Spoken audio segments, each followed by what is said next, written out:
Thanks everyone for coming tonight, and also thank you to our viewers that are joining us online. This is the launch of the Migaloo 2 Sailing the Winds of Change 2012 and beyond. It's also a Sea Shepherd fundraiser, and it also happens to fall on National Whale Day, which was an I4 incentive that started about 8 years ago, which Howard's going to talk a little bit about later. So it's also an exciting night because we're doing some live streaming, which is pretty exciting for me as a filmmaker, because we traditionally I've always made documentaries for television stations, and it's a really laborious process, you know. Whereas live streaming, you go direct to the people, not just in this country but the whole world. So part of the strategy of the Migaloo 2 project is to broadcast live into people's lounge rooms, like we're doing now, and welcome everyone who's joining us from around the world and from Australia, and Paul Watson too, if you're over there waiting to come online. We've got lots of exciting people here that want to hear you talk. So so a little bit about Migaloo 2 project. Migaloo 2 is a 45-foot fiberglass sketch that was purchased by Ray Thorpe from Happy High Herbs, with the idea that it be used for whale conservation projects or marine conservation projects and awareness, and also bring awareness on lots of important issues that we need to change, we need to be aware of, and we need to change too. Like Ray's passion is herb freedoms, and stopping all these valuable herbs being outlawed from around the world. But the Sailing the Winds of Change 2012 and beyond is also not just focusing on marine issues. We want to look at a lot of different issues, like the coal seam gas, which is having a big affront to our environment and water systems in Australia. We want to look at the health of the Great Barrier Reef. We want to look at shark finning up in the Great Barrier Reef. We want to look at the more threats to the humpback whales due to more ships strike potential because of the extra ships coming in to service the coal seam gas industry. So we're going to be raising lots of issues on the way. I'm going to be leaving here, over the next sometime in the next couple of weeks, as soon as I get the boat ready, and going up to the Gold Coast to start off with, and then we're going to meet out in front of the SeaWorld there and show the film The Cove, and do a little shark net action as well. And from there we're going to move on up to Brisbane, Mooloolaba, Tin Can Bay, where they feed the dolphins.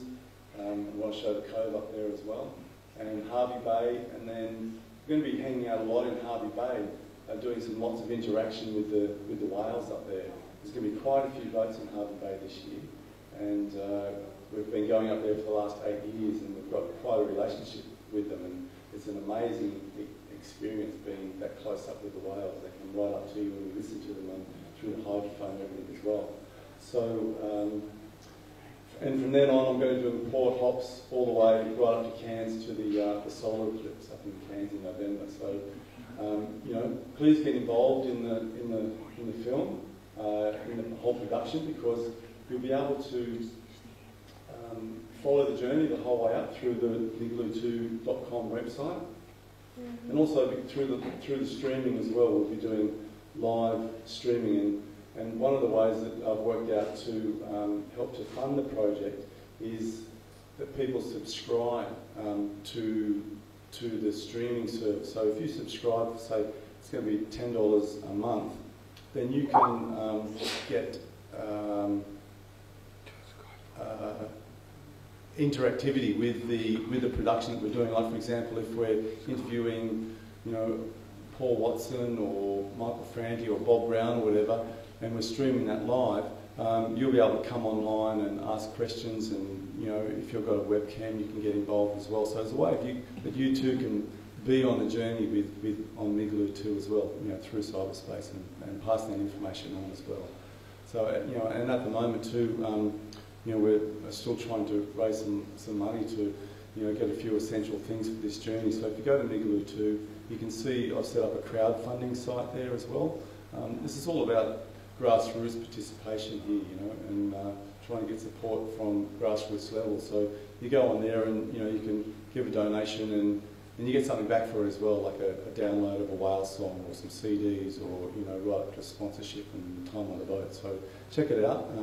Go to migaloo2.com and then click on the crowdfunding site. It's called Possible, and check that out. I think we're ready to go now. Are you? Okay. Yeah. Yeah, that's good. Everyone's happy now. All right. So sorry about that. Can we go back to a little bit of a rundown of what your history's been in Germany over the past few weeks? Yes, I arrived here on April 13th, and I was immediately arrested at the airport on a warrant that apparently was issued by Costa Rica over an incident that happened 10 years ago where some poachers complained that we had endangered their life. It's rather bizarre because we were actually working with the Guatemalan government to stop this poaching activity. And at the time, I was questioned twice by the prosecutors and the judges in Costa Rica, and the charges were dismissed. We didn't injure anybody, we didn't damage any property, and then suddenly, 10 years later, they come up with this charge again. So it doesn't make a lot of sense, except that the charge was issued in October of 2011, which coincides with Japan's getting their $30 million from the Tsunami Relief Fund in order to take action against us, including suing us at the U.S. court, which they lost. So I think Japan's been overturning every rock they can, trying to find ways to stop us. I don't think that Costa Rica and Germany actually really were prepared for the response or the support that I received. So in an unprecedented move, I was released on bail. Nobody gets released on bail in Germany. And on top of that, last week, Costa Rican Foreign Minister asked to meet with me, and I did meet with him. And so we put in a motion to dismiss the charges of what happens on Monday or Tuesday with regard to that. Right, and can you tell us what's the plans now, and what can people do? I believe you want them to write to the German ministry, or is that right? Yeah, the German Minister of Justice and also to Costa Rica. Now, what we have to do is just simply use this as an opportunity to, and take advantage of it, to focus international worldwide attention on the on shark finning and also on whaling. And I always look on these things as an opportunity. So that's what we're prepared to do. Excuse me. So, and we've been getting an awful lot of coverage on that. We get the president of the Brazilian Parliament condemned Costa Rica on that. Pamela Anderson is coming to Germany to hold a press conference with me about this issue. We get support from celebrities around the world, and of course from, you know, thousands and thousands of people around the world. And that's good, because the issue of shark finning, and specifically the issue of shark finning in Costa Rica, is making it into the news. And the more awareness that we can get around that, the better it'll be, of course. Now, if for some reason that I'm not able to, or you know, I'm jailed or whatever, and I can't get back, I want to assure everybody that our Operation Zero Tolerance, our next campaign to the Southern Ocean, will take place with or without me. We will have our ships down there, and we intend to, our objective this year is to make sure they don't take a single whale. So that's why we're calling it Zero Tolerance. Last year they took 26%. The year before that, 17%. We've driven them into bankruptcy. And now they're only, we have to defeat them politically because of the incredible stubbornness of the Japanese government. But we're winning this battle, and they have to understand that stopping me is not going to stop Sea Shepherd. Okay, so, and what about your plans for going down to the Antarctic this year? Do you think that the Japanese are going to go back, and how, if they do, how's Sea Shepherd prepared?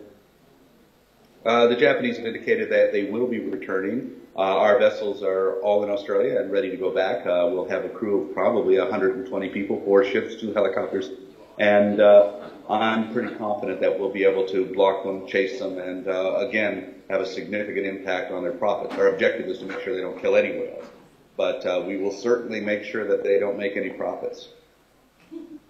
And you've got a few other campaigns going on as well. Can you tell us about your other campaigns? From September 1st to March 1st, we had the Cove Guardians in position in Taiji, Japan, and we managed to cut the kill quotas in half for the last 2 years there. We just started a Dam Guardian program in the Columbia River to protect sea lions. We have an ongoing project for the last 12 years in the Galapagos, working in partnership with the rangers there, with the Ecuadorian police to intercept and stop poaching operations. Fighting bluefin tuna operations in the Mediterranean, and there are numerous other projects around the world. And this summer we'll be going to Fiji and the waters in the South Pacific to look for longliners and to try and protect sharks. I saw some clips from Whale Wars Viking Shores the other day. Is there plans to go back to the Faroe Islands? And is the sea shepherds having any effect on what they're killing in the grind over there? Well, the grin goes on, but we had a five-episode series on Animal Planet Discovery about it, and I think that's going to have some impact. We're not going back this summer simply because our ships are all in the southern hemisphere. But this is an ongoing campaign. We've been fighting the Faroes for years.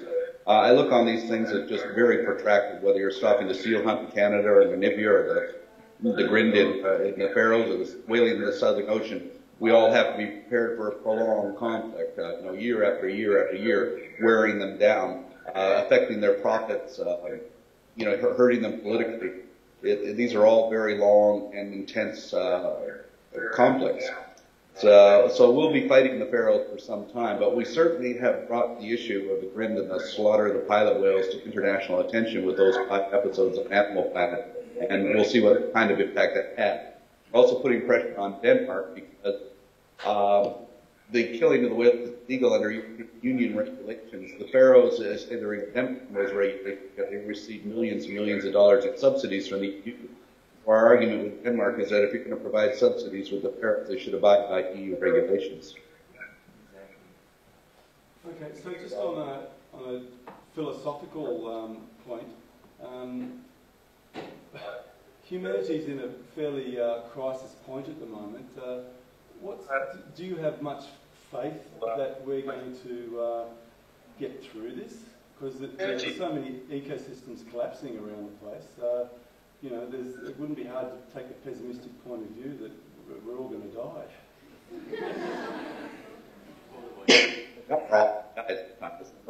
But the thing is that we have to take. I wouldn't be doing what we didn't have an optimistic view. I believe that the solutions to problems lie in finding impossible answers, and those impossible answers can be found through applying courage, imagination, and passion. Everything throughout the history of humanity that has ever been accomplished is accomplished by the courage, imagination, and passion of individuals. Nothing gets done by governments. Governments cause problems; they don't solve problems. This is the kind of thing that we're trying to encourage. I think the strength of any movement has to lie in diversity of approaches. And whether that approach be litigation, legislation, education, or direct action, anything, it's really people applying talent, their skills into making this a better world. So diversity is very, very important. What Sea Shepherd does is implemented by literally tens of thousands of individuals and organizations doing tens of thousands of different things. And we're all working towards the same goal, although the tactics and the strength may be different. So, do you think what's happening to the bees is any example of the collapse of the ecosystems and the pressure from that the corporations and the poisons are having on these ecosystems? The problem that we have is that human beings are not ecologically very intelligent. We don't know how to live in harmony with other species. It's going to be a lesson that we're going to have to learn if we're going to survive, because no species survives on this planet living outside the 3 basic laws of ecology: diversity, interdependence, finite resources. I like to compare this to the Earth to a spaceship. That's what it is. We're on a spaceship hurtling, around on a voyage around the galaxy at 500 kilometers a second. And like any spaceship, it has a life support system, and that life support system provides us with the air we breathe, it regulates the temperature and the climate, and gives us the food that we eat. And that life support system is maintained by a crew of Earthlings. Not us. We humans are passengers on Spaceship Earth, having a great time entertaining ourselves. The crew, the bacteria, the worms, the insects, the fish, the trees, the plants. And what are we doing? We're killing off the crew. And there's only so many crew members that we can kill before the life support system begins to collapse. And the ocean, of course, is the most important life support system that we have. All diminishing fish, we're diminishing marine mammals, we're diminishing seabirds, we're diminishing plankton even. And so what happens if the oceans die? Well, then we die. We don't live on this planet with a dead ocean. And that is the most important message that I think that we have to get across to people. Everything else is very shallow in comparison. The protection of our living oceans is the single greatest concern that we should have. Biodiversity in our oceans is absolutely essential for our own survival and for the survival of life on Earth. Now, I'm actually quite optimistic that the planet can survive. It may take a terrific toll, but history has shown that there's been major extinction events in the past, and although it takes 18 to 20 million years to recover from a major extinction event, that's no big deal for the planet. But it doesn't bode well for our survival and our future. I said if we be angels, then killer angels are what we are. Humans have elevated ourselves into some sort of demigod status, that we're better than everything else, and we have a hard problem, looking on ourselves in equality with all other species. I actually don't believe that we're equal with other species. I think most other species are probably more important than we are. A few years ago I said that worms were more important than people, and everybody got upset. And I said it because, well, worms are more important than people for the simple reason that worms can live on the earth without people, but people cannot live on the earth without worms. They need us. We need them. They don't need us. We need fish. They don't need us. We need trees. They don't need us. We have to understand and humble ourselves a little bit to know that our very survival is because of these other creatures, these other living things, and if we do irreparable harm to them, we do irreparable harm to ourselves. Okay, I'm just going to open it up to the crowd here, Paul. Is there anyone in the audience who has a question? If they do, they're going to have to come over here and ask it. Yep. If anyone's... You could relay it. Yeah, or just say it quickly and I'll relay it. I'll ask you, can you comment on if Fukushima is going to be, what the percentage chance there will be an extinction of that number reactor for? Yeah. We've just got a question about Fukushima and just what you feel the impacts of Fukushima is going to have, I guess, on the Japanese, but also on the marine wildlife as well. Well, they just detected radiation in bluefin tuna in the Pacific on the west coast of the United States, so that certainly illustrates the extent of this radiation from Fukushima. There's a lot about Fukushima that nobody's telling us, not only the Japanese government, but our own governments in the Northern Hemisphere where it's having an effect. I think that Fukushima is far, far more of a tragedy or a catastrophe than Chernobyl.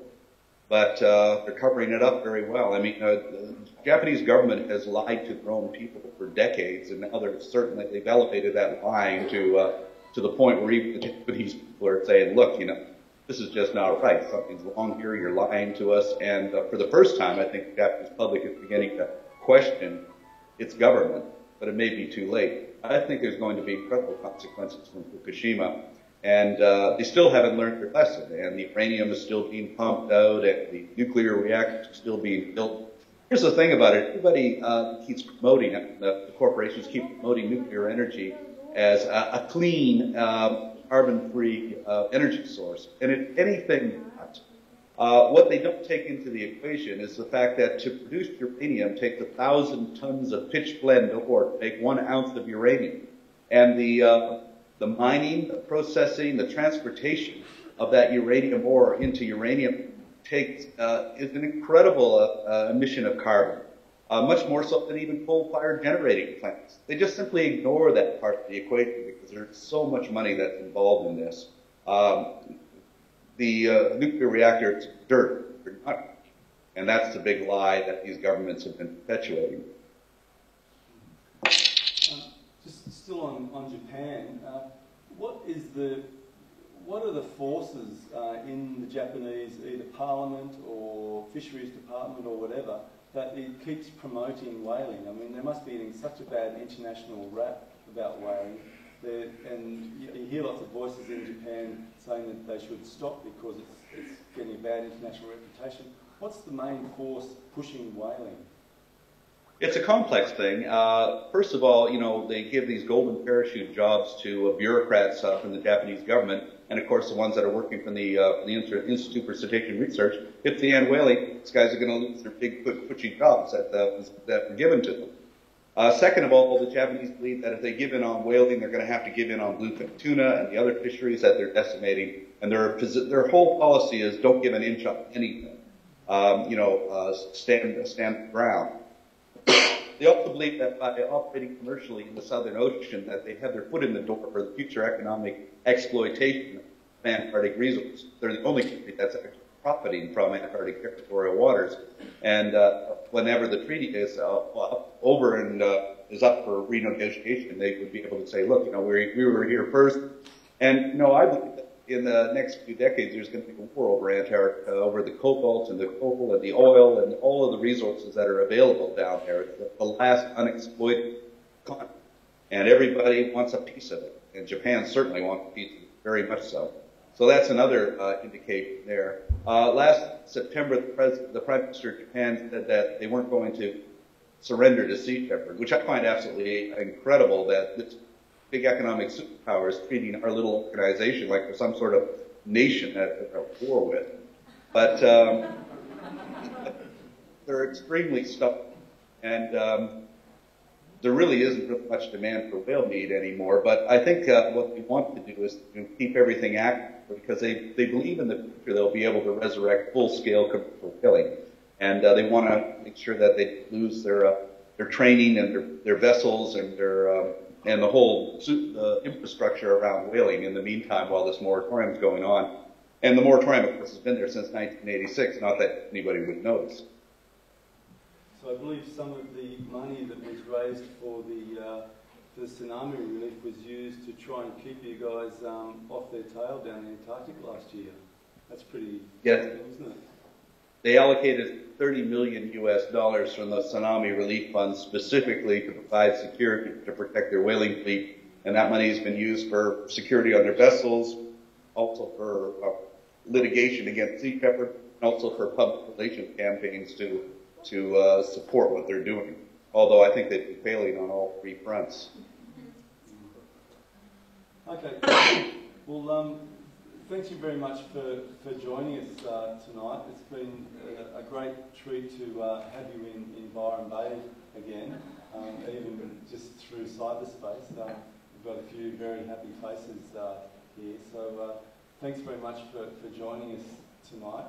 And we hope that you enjoy the rest of your time in Germany, and hopefully it's short.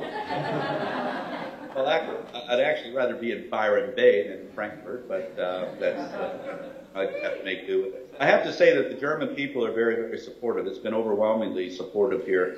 And it's just like Australia, where we have the support of the people and the hostility of the government. It's the same thing here.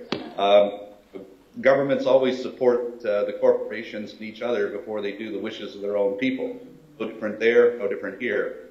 I'm just appalled at the fact that the Australian government, which has been made so many promises about whaling, sort of backtracked on everything when they got elected. That just seems to be the nature of government: promise the world and deliver nothing. And so we're extremely disappointed with the present government of Australia. They keep going on about, oh, well, we're taking Japan to court. Yeah, well, that's going to take forever. And even if they win, the Japanese will say, well, it's the international court, we don't have to recognize it, and they'll just carry on business as usual. The Australian government claims that the area for the Australian Antarctic territory is Australian territory, and therefore they should defend it. They should send the Navy down and kick the Japanese out of those waters. Their argument is that, oh, well, Japan doesn't recognize our sovereignty over those waters. Well, you know, Japan didn't recognize Australian sovereignty over Australia in 1942, so if you had the kind of politicians then that we have now, Australia would not be flying under the Japanese flag. Okay, thanks.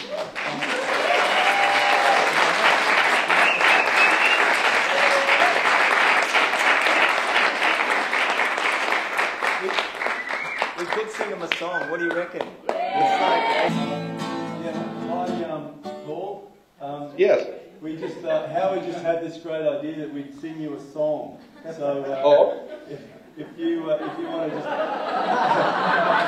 Sorry, Paul. Okay. That's rather unusual that Howie has an idea of us singing. Okay. So, hopefully Paul will hear you. Just singing loud. Well, Or just do this it. is a mic for everybody, okay? So, And Howard, if you could stand here so Paul can hear you. yeah. Properly. We're going to sing you a song, Paul. So, Paul, the reason I thought... You're going to place the mic into the speaker there, so... Oh, where do I go? No, the other way. Other way, that way. Can Paul hear us? Yeah. Paul, we sang this the other day outside the German embassy in Sydney. So I thought nobody here's actually had a go. I'm just going to try and train them everybody here right now. You're going to sing Let 'Em Go, all right? So, but first of all, can you hear it? Can you hear us? Yeah. So first of all, we'll do the hey, hey, and up she rises early in the morning. Okay, so hey, hey, and up she rises, hey, hey, and up she rises, hey, hey, and up she rises early in the morning. We love minky spins and humpbacks, we love minky spins and humpbacks, we love minky spins and humpbacks, no more bloody wailing. Okay, here we go. Set the captain free, let him go. Set the captain free, let him go. Captain free. Let it go! No more captivity. Let the captain free. Let it go! Let the captain free. Let it go! Let the captain free. Let it go! Now, no more captivity. No more captivity, Paul.